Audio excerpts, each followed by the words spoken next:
নমস্কাৰ, আজি 22 জুন। অসমৰ লগতে ভাৰতৰ বিভিন্ন প্ৰান্তৰ পৰা সন্ধিয়াৰ কেইবাটাও খবৰ আহি পৰিছে।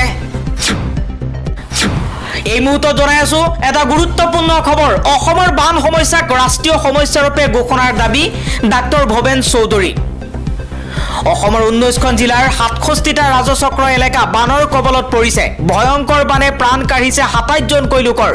সম্প্ৰীতি বান পৰিস্থিতি কিছু চাম কাটিলেও বানত গৃহহীন হোৱা ক্ষতিগ্ৰস্ত লোকৰ বাবে প্ৰশাসনে এতিয়ালৈকে পুনৰ সংস্থাপনৰ ব্যৱস্থা কৰিব পৰা নাই। বিভিন্ন জিলাত বহু লোকে মথাউৰি, শিক্ষানুষ্ঠান আদিত আশ্ৰয় লৈ আছে। পৰৱৰ্তী খবৰ, স্বৰ্গগামী হ'ল ৰাম মন্দিৰৰ মুখ্য পুৰোহিত লক্ষ্মীকান্ত দীক্ষিত। শোক প্ৰকাশ কৰিছে প্ৰধানমন্ত্ৰী নৰেন্দ্ৰ মোদীয়ে। এক ডাঙৰ খবৰ জনাই আছো, ৰাম মন্দিৰৰ উদ্বোধনৰ বাৰ্ষিকী পালন কৰাৰ সপোন পূৰ্ণ নহল। 86 বছৰ বয়সত ৰামলালাৰ প্ৰধান পুৰোহিত আচাৰ্য লক্ষ্মীকান্ত দীক্ষিতে মৃত্যুবৰণ কৰিছে। পৰিয়ালৰ সূত্ৰ অনুসৰি লক্ষ্মীকান্ত দীক্ষিত দীৰ্ঘদিন ধৰি বৃদ্ধাৱস্থাৰ ৰোগত আক্ৰান্ত হৈ আছিল। শনিবাৰে পুৱা হঠাতে তেওঁৰ অৱস্থা বেয়া হৈ পৰিল। একো বুজি পোৱাৰ আগতেই পুৰোহিতজনে শেষ নিশ্বাস ত্যাগ কৰে। আন এটা খবৰ, কৰ্মচাৰীক শোষণৰ অপৰাধত ব্ৰিটেইনৰ অন্যতম ধনী হিন্দুজা পৰিয়ালৰ 4জন সদস্যক কাৰাদণ্ড। ব্ৰিটেইনৰ আটাইতকৈ ধনী ভাৰতীয় মূলৰ হিন্দুজা পৰিয়ালক ছুইজাৰলেণ্ডৰ আদালতে কৰ্মচাৰীক শোষণৰ অপৰাধত দোষী সাব্যস্ত কৰিছে। একেটা পৰিয়ালৰ 4জন সদস্যক 4 বছৰ পৰ্যন্ত কাৰাদণ্ডৰ শাস্তি প্ৰদান কৰিছে। শুকুৰবাৰে ছুইজাৰলেণ্ডৰ এখন আদালতে ব্ৰিটেইনৰ অন্যতম ধনী হিন্দুজা পৰিয়ালৰ 4জন সদস্যক বিভিন্ন কাৰাদণ্ডৰ শাস্তি প্ৰদান কৰে। জেনেভাত অৱস্থিত তেওঁলোকৰ এটা ঘৰত ভাৰতীয় দাসী আৰু ঘৰুৱা শ্ৰমিকক শোষণ, মানসিক নিৰ্যাতন তথা নিপীড়নৰ অপৰাধত কাৰাদণ্ডৰ শাস্তি প্ৰদান কৰা হয়। ৰায় ঘোষণা কৰাৰ সময়ত হিন্দুজা পৰিয়ালৰ কোনো লোক আদালতত উপস্থিত নাছিল। ইয়াৰে এটা গোচৰত অভিযুক্তক মানৱ সৰবৰাহৰ অভিযোগৰ পৰা মুক্ত কৰা হৈছে। হিন্দুজা পৰিয়ালৰ বিৰুদ্ধে অভিযোগ যে তেওঁলোকে ভাৰতৰ পৰা ছুইজাৰলেণ্ডলৈ শ্ৰমিক অনাৰ পিছত পাছপৰ্ট নিজৰ জিম্মাত ৰাখি দিছিল। অধিবক্তাসকলে দাবী কৰে যে হিন্দুজা পৰিয়ালৰ সদস্যসকলে ঘৰুৱা শ্ৰমিকসকলক সামান্য দৰমহা দিছিল, অনুমতি অবিহনে ঘৰৰ পৰা ওলাই যাবলৈ দিয়া নাছিল। অৱশ্যে এই অভিযোগ অস্বীকাৰ কৰিছে হিন্দুজা পৰিয়ালে। সূত্ৰ অনুসৰি অভিযোগকাৰী কৰ্মচাৰী 3জনৰ সৈতে হিন্দুজা পৰিয়ালে গোপন বন্দোবস্তত উপনীত হৈছিল। কিন্তু অভিযোগৰ গুৰুত্ব বিবেচনা কৰি অধিবক্তাই গোচৰটো আগবঢ়াই নিয়াৰ সিদ্ধান্ত লয়। পৰৱৰ্তী খবৰ, অজাপ নেতা জিয়াউৰ ৰহমানৰ বিৰুদ্ধে পত্নীৰ গুৰুতৰ অভিযোগ। পত্নীৰ ৰোষত পৰিছে জাতীয়তাবাদী নেতা জিয়াউৰ ৰহমান। পত্নীৰ সৈতে বিবাহ বিচ্ছেদ নোহোৱাকৈ আন মহিলাৰ সৈতে সহবাস কৰাৰ অভিযোগ জিয়াউৰ ৰহমানৰ বিৰুদ্ধে।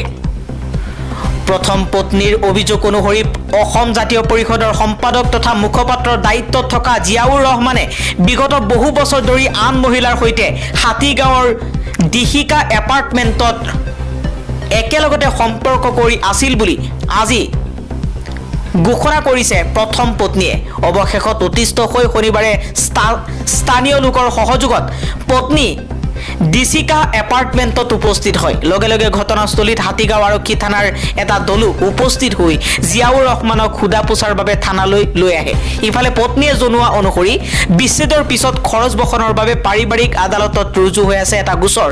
সেই গোচৰৰ ভিত্তিত মাত্ৰ 8,000 টকাহে পাইছে পত্নীয়ে। লগতে তেওঁ জনাইছে যে জিয়াউৰ ৰহমানৰ আছে 2গৰাকী কন্যা সন্তানো। পূৰ্বেও জিয়াউৰ ৰহমানে পত্নীক শাৰীৰিকভাৱে নিৰ্যাতন কৰাৰ উপৰিও পত্নীৰ মাতৃকো নিৰ্যাতন কৰাৰ অভিযোগ উত্থাপন হৈছিল। উক্ত ঘটনা সন্দৰ্ভত পানবজাৰ মহিলা আৰক্ষী থানাত ৰুজু হৈছিল গোচৰ। ইমানৰ পাছতো আইনীভাৱে বিবাহ বিচ্ছেদ নোহোৱাকৈ জিয়াউৰ ৰহমানে আন মহিলাৰ সৈতে কিয় সম্পৰ্ক কৰিব তাক লৈ ক্ষোভ ব্যক্ত কৰিছে প্ৰথম পত্নীয়ে। এই মুহূৰ্তত জনাই আছো এটা ডাঙৰ খবৰ, মুছলমান মহিলাৰ বাবে হিজাব নিষিদ্ধ কৰিছে দেশৰ ৰাষ্ট্ৰপতিয়ে। 96% মুছলমান বসতি প্ৰধান ৰাষ্ট্ৰ তাজিকিস্তানত নিষিদ্ধ কৰা হৈছে হিজাব। হিজাব পৰিধান কৰিলেই 5 লাখ টকা পৰ্যন্ত জৰিমনা বিহা হ'ব। হিজাব অসভ্যতাৰ প্ৰতীক বুলি কৈছে তাজিকিস্তানৰ ৰাষ্ট্ৰপ্ৰধানে। সমগ্ৰ বিশ্বত হিজাব নিষিদ্ধ কৰাক লৈ এতিয়া তোলপাৰ।